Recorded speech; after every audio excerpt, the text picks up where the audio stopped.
চিত্রনায়ক সালমান শাহ হত্যা মামলায় খল অভিনেতা আশরাফুল হক ডনকে কারাগারে পাঠিয়েছেন আদালত। তদন্ত কর্মকর্তার আবেদনে ঢাকার মেট্রোপলিটন ম্যাজিস্ট্রেট জুয়েল রানা এই আদেশ দিয়েছেন। হযরত শাহজালাল আন্তর্জাতিক বিমানবন্দর থেকে গ্রেপ্তার হন ডন। ও আমার বন্ধু গো, চিরসাথী পথ চলা, তোমার জন্য গড়েছি আমি মঞ্জিল ভালোবাসা। একটি মৃত্যু যে সব শেষ করে দেয় না, ৩০ বছর পরেও ভক্তদের ভালোবাসা তাই প্রমাণ করে। অন্যতম জনপ্রিয় নায়ক সালমান শাহর কথা। তোমার জন্য গড়েছি আমি মঞ্জিল ভালোবাসা। বারবার তদন্তে আত্মহত্যার কথা আসলেও হাল ছাড়েনি সালমানের পরিবার। আর তাই পিবিআই তদন্তে নারাজি দেওয়ার পরও এ মামলায় গ্রেপ্তারি পরোয়ানা নেয় তার পরিবার। গেল বছর অক্টোবরে আদালত বাদীপক্ষের করা রিভিশন মঞ্জুর করে মামলাটি হত্যা মামলা হিসেবে গ্রহণের নির্দেশ দেন।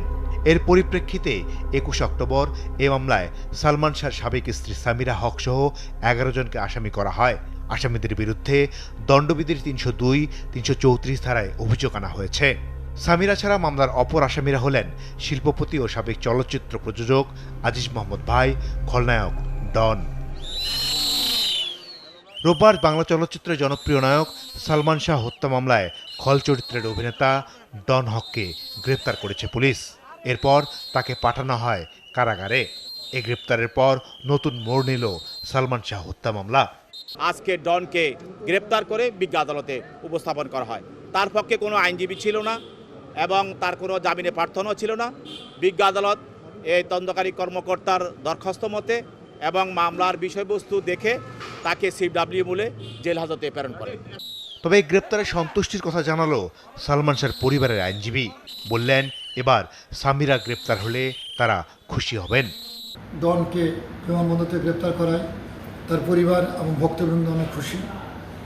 আমরা মনে করি এই আসামিকে রিমান্ডে নিয়ে জিজ্ঞাসাবাদ করা প্রয়োজন এবং যে মূল আসামি তার স্ত্রী সামিরাকেও যেন পুলিশ গ্রেপ্তার করে সে আশা ব্যক্ত করতেছে।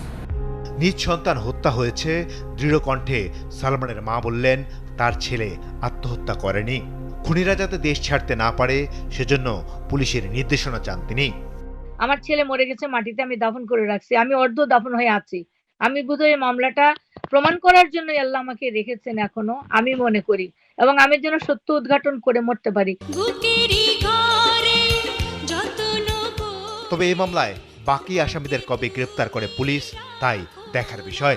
আমার জীবন তুমি, আমার মরণ তুমি, কত আপন তুমি জানা নাই নাই।